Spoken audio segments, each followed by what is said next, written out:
We never imagined that police would outlaw protests, confront protesters, and kill so many as is the case now. We never expected the state-sponsored genocide that is taking place. Tension is building at the highest levels of government after President William Ruto's latest directive authorizing police to shoot protesters in the leg during demonstrations.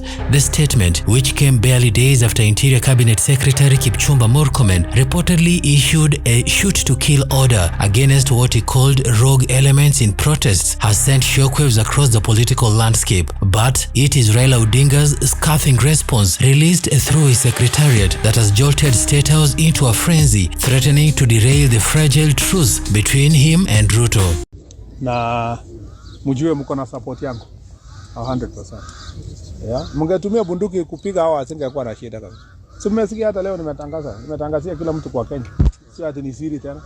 Yeah, nimesema askari mwenye atasumbuliwa ati anapelekwa kotini kwa sababu alitumia bunduki kujichunga ama kuchunga police station ama kuchunga bunge ama kuchunga government office kotini ama wapi, mtu akijaribu kwanza hawezi, because hatutakopa. The timing couldn't be worse. Kenya is already in the grip of political unease following weeks of anti-government protests sweeping across major towns. What began as a youth-led resistance against the finance bill has now morphed into a wider expression of public frustration, with Ruto must go placards flooding the streets. Police have responded with brute force, and the country has witnessed disturbing scenes of live ammunition being used in demonstrations.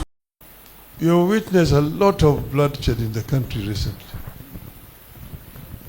Children, people who went out to demonstrate, some of them died. Some of them died, some of them shot by the police officers. Because they are criminals who came out to do deliberate destruction of property. Those ones we condemn in the strongest terms possible. But the same breath, we must also censor the police.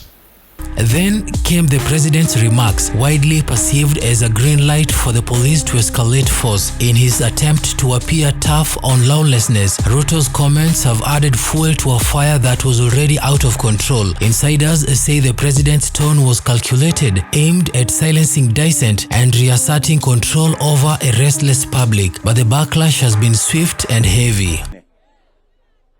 Mtu ambaye anachukua moto, anaenda kuchoma biashara ya mtu, anaenda kuchoma mali ya watu wengine.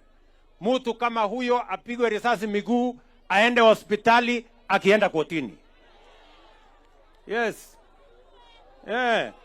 Wasimuue lakini wapige hii miguu ikunjike ndio aende kotini, aende hospitali, akienda kotini. Hapana. Hatuwezi kukubali mtu ambaye anaamuka kwake anaenda kuchoma mali ya mtu mwingine, biashara ya mtu mwingine. Iko haki hapo kweli? Raila Odinga, who in recent months has maintained a relatively diplomatic posture towards Ruto, broke his silence in a letter that didn't just condemn the directive but tore through the moral and legal jurisdictions behind it. His message was blunt: the use of lethal force by the police, especially under vague order like shoot to maim, violates both the rule of law and basic human rights. Raila's statement framed the directives by Ruto and Murkomen not as law enforcement strategies but as dangerous authoritarianism masquerading as public safety. I myself have said I'm ready to sit with other people to discuss these issues. He is actually pretending. Sources within the opposition camp say Raila's move is not just a reaction to the president's order, but a calculated step meant to signal a return to his role as a fierce government critic. The letter emphasized principles of due process, calling out what he sees as unconstitutional, militarized approach to policing. It warns that legitimizing such brutality not only undermines civil liberty, but also shatters public trust in law enforcement and governance. So anybody giving instruction to a police officer that, oh, kama mtu na karibia police station, piga risasi. My shame. Shame on you. Shame on you. We should not encourage taking away of life in a way which is not constitutional. If somebody has committed a crime, that person should be subjected to law. Arrest that person and take... The response at Statehouse has reportedly been chaotic. Behind closed doors, Ruto's handlers are concerned that Raila'S tone represents a turning point, a shift away from the handshake spirit that has been quietly warming relations between the two leaders. With Raila now standing firmly against the president's policing directives, the prospect of future cooperation has been thrown into serious doubt. What makes this development even more precarious is the political backdrop. There are whispers that elements within Ruto's own camp had been uncomfortable with the perceived closeness between the two former rivals. Now, with Raila'S sharp rebuke on policing policy, those tensions are spilling into the open. It's no longer just about how to handle protests. It's about power, influence, and control of the national narrative. Murkomen's own position is also under scrutiny. By issuing a shoot-to-kill directive shortly before Ruto's controversial remarks, the Interior CS has placed the government in a legally questionable position. Human rights groups have condemned the orders, and legal experts are warning that both Murkomen and Ruto could be held accountable for any deaths linked to these public pronouncements. The fact that both statements come within days of each other paints a picture of a government doubling down on repression, even as public anger rises. Police officer mwenye atakuwa na shida yote tutamchukulia wakili. Hakuna vile tutawacha ati police officer hangaike tu peke yake. Na mtaona hiyo maneno ikisonga. Bora tu usitumie sasa hii nafasi useme haya kwa sababu nitachungwa, acha niende nitembelee jirani hapo ni test. Hapana. Yani you already know kwa your standing orders what it means.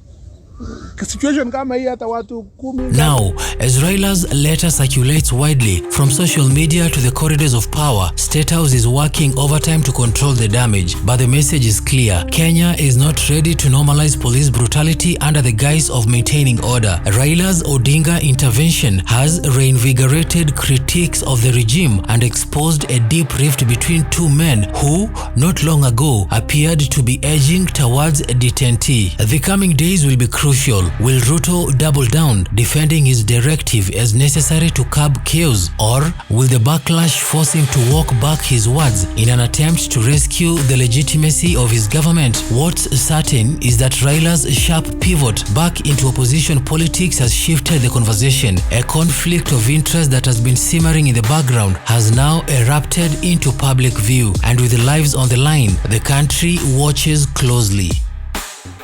This is the civilized society. This is the society that we want today. And therefore, we condole with those people who have lost their loved ones.